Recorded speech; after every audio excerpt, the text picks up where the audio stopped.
नमस्कार सर्वांना, श्री स्वामी समर्थ. तर तुम्हा सर्वांनाच माहिती आहे मी गावी गेलेली कोकणामध्ये. तर ते का गेलेली त्याचं कारण आहे की मला शेड टाकायची होती घराच्या मागे. पाऊस आला ना तर इथे बाथरूम वगैरे बघा बाहेरच. तर हे सगळं ना बाथरूममधून आतमध्ये पाणी जायचं आणि पूर्ण भिजायला व्हायचं. तर ते अँगल वगैरे सगळी खराब व्हायला लागलेले. तर बोललं पाठी शेड टाकूया आपण. आम्ही तेव्हाच टाकणार होतो शेड, पण जरा पैशाचा प्रॉब्लेम असल्यामुळे टाकता नाही आलं. तर बोललं आत्ता जाऊया आपण आणि टाकून येऊया, कारण की 1-2 वेळा पाऊस होऊन गेला आहे गावी आणि परत जास्त पाऊस चालू झाला तर जाता येणार नाही. तरी ते शेड टाकलं आहे, पण एक प्रॉब्लेम झाला ते म्हणजे घरामध्ये ना जरा काळोख वाटतो आहे आता. तर असो, टाकणं तर खूप गरजेचं होतं शेड. आणि आज आम्ही चाललो आहे ते म्हणजे चंडिका आईला, जी माझी सासरची कुलदेवी आहे. आणि आता अधिक मास पण आहेत, तर त्यामध्ये तर कुलदेवतेची वटी भरतात. आणि योगायोगाने मी गावी पण आली आहे, त्यामुळे आपण बोललं आता जाऊया चंडिका देवी आईला ओटी भरायला. नाहीतर मुंबईला असली ना तर देवासमोर म्हणजे देवघरातच ओटी भरते देवीची. तर बोलला आहे तर जाऊया. तर इथे वटीची तयारी चालू आहे. मी इथं साडी आणलेली छान अशी आणि ब्लाऊज पीस ठेवला आहे, त्याच्यात तांदूळ आणि नारळ घेतला आहे. आणि तुम्ही जरी नारळ वगैरे घेतला ना त्याच्याबरोबर सुपारी आणि पानाचा विडा घ्यायला विसरू नका. जर तुम्हाला पानाचा म्हणजे विड्याच्या पानाचा तांबूळ पण बनवता आला ना, तो पण घेऊन जा. देवी आईला याच्यापेक्षा छान असा नैवेद्य नाही आहे. देवी आईला तांबूळ खूप आवडतो. तर इथे मी वटीचा शृंगार घेतला आहे सगळा. काजळ, कानातले, नाकातले, टिकली, परत कुंकू, बांगड्या हिरव्या, मंगळसूत्र, आरसा, परत फणी आहे बघा इथे छोटीशी, परत तेल आहे, परत रब्बर आहे केसाचा, क्लिप आहेत आणि पाठीमागे बघा मेहंदी, म्हणजे जी आपण हातावर मेहंदी काढतो ती पावडर आहे मेहंदीची. आणि गळ्यातली माळ आहे. आणि आपण जो देवीच्या डोक्यावर ठेवतो ना दुपट्टा, तो पण होता. तर मी सगळा असा सेटच घेतलेला. हा तुम्हाला कुठे पण मिळून जाईल जिथे देवाचं सामान भेटतं. आणि असं माझं वटीचं सामान असं रेडी झालं आहे. आणि इथे मी देवी आईसाठी खीर केली. तुम्हाला तर माहिती आहे मी कधी देवीच्या ठिकाणी वगैरे गेले तर मी माझ्या हातूनच घरून प्रसाद करून नेते. कसं असतं, आपण बाहेर विकत घेतो, भले आपण पैसे देतो, पण ते विकतचं असतं, त्यांनी बनवलेलं असतं. आपण वर्षातून एकदा देवीची वटी वगैरे भरतो, त्यामुळे मी घरीच काहीतरी असं करून नेते गोडधोड आणि तिथे वाटते, किंवा आपण स्वतः पण पिऊ शकता, ते खाऊ शकता प्रसाद म्हणून. तर आता हा न्यायचा कसा, खीर खूप पातळ होती त्यामुळे ना मी घट्ट करण्याचा प्रयत्न केला. तर मी बरणीत भरून घेतली आहे सगळी. आणि आता आम्ही निघालो ते म्हणजे दापोलीला. कारण हे ठिकाण दापोली शहरापासून साधारण 28 किमी अंतरावर आणि दाभोळ बंदराजवळ एका टेकडीवर आहे. या मंदिरात कोणत्याच प्रकारची लाईट नसल्यामुळे मंदिराच्या गुहेत फक्त तेलाच्या दिव्यांच्या मंद प्रकाशात देवीचे दर्शन घेता येते. त्यामुळे एक वेगळेच आध्यात्मिक वातावरण अनुभवता येते. तसेच चंडिका देवी हे दुर्गेचेच एक रूप मानले जाते. असे म्हणतात, श्री छत्रपती शिवाजी महाराजांनी जेव्हा गोपाळगड जिंकला तेव्हा ते देवीच्या दर्शनासाठी इथे आले होते. खूप जणांना माहिती नाही आहे की श्री स्वयंभू चंडिका देवी असे इथे का बोलले जाते.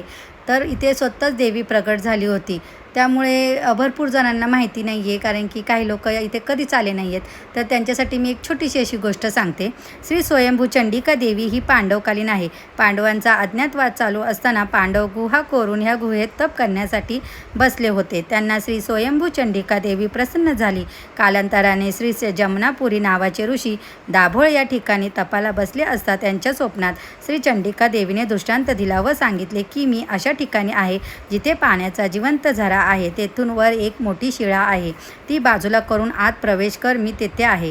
मग जमनापुरी यांनी तशा सर्व खानाखुणा लक्षात घेऊन श्री चंडिका देवीच्या गुहेत प्रवेश केला व देवीची पूजा अर्चा सुरू केली. काही वर्षांनी त्यांच्याच वंशजांकडे पूजा अर्चा सोपवली व देवीच्या मंदिरासमोर श्री जमनापुरी यांनी जिवंत समाधी घेतली. आणि ही होती छोटीशी गोष्ट जी मला माहिती आहे. जर तुम्हाला ही अजून काही माहिती असेल चंडिका देवी आईबद्दल तर मला कमेंट करून नक्की सांगा. आणि कोण कोण इथं येऊन गेले ते पण मला नक्की सांगा. आणि कोणाची कुलदेवता आहे ते पण मला नक्की सांगा. तर ही माझी आहे सासरची कुलदेवी. आणि मंदिर खरंच खूप छान असतं इथे. जेव्हा मी पहिल्यांदा आली लग्न करून तेव्हा जुनं मंदिर होतं, पण आत्ता त्यांनी ना तर खूप छान काम केलं आहे. लाद्या वगैरे लावल्यात खाली आणि खूप साफसफाई ठेवतात इथे. खरंच मंदिरात आलं ना एकदम प्रसन्न वाटतं. आणि आता अधिक मास चालू आहे त्यामुळे खूप अशी गर्दी पण होती. नाहीतर तुम्ही एरवी आलात ना तर एवढी गर्दी नसते, पण सणवार वगैरे काय असले ना, देवीचे वार वगैरे, तर गर्दी असते. आणि अधिक मासात कुलदेवतेची वटी भरायला खूप जण येतात. मी ह्याच वर्षी आली आहे, नाहीतर मी नेहमी घरीच देवाऱ्यासमोरच कुलदेवतेची वटी भरते. तर ह्या वेळेस चांगला योग आला आहे मला. आणि काय माहिती देवी आईचीच इच्छा असेल अधिक मासात इथेच येऊन देवी आईची वटी भरावी म्हणून. तर सगळं त्यांच्याच हातात असतं काय ते. आणि छान अशी मी वटी भरली आहे. वटीमध्ये नेहमी लक्षात ठेवा, एखादं फूल तरी ठेवा. माझ्याकडे सकाळी नव्हतं फूल येताना, पण मी इथेच गजरा वगैरे घेतला आणि एक फळ म्हणून केळी घेतलेत. तसं मी घरनंच येताना खीर करून आणलेली. देवी आईला तुम्हाला माहिती आहे तांदळाची खीर वगैरे खूप आवडते. आणि माझ्या माहेरची कुलदेवी आहे ना, तुळजाभवानी आहे. तर तिकडे ना भाजी भाकरीचा नैवेद्य करतात देवी आईला. खरंच नुसती मेथीची भाजी आणि भाकरी खरंच खूप छान लागते आणि तोच प्रसाद म्हणून वाटला जातो तिथे सगळ्यांना.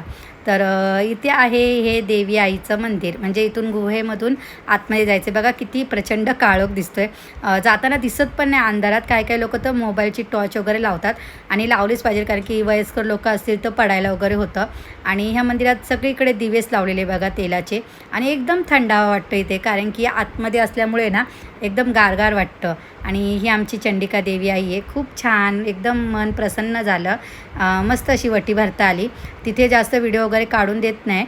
तर बाहेर आल्यानंतर आहे ना, इथे बघा बाहेर तुम्हाला सगळं पूजेचं सामान भेटेल. वटीचं सामान, साडी वगैरे सगळ्या वस्तू भेटतात इथे.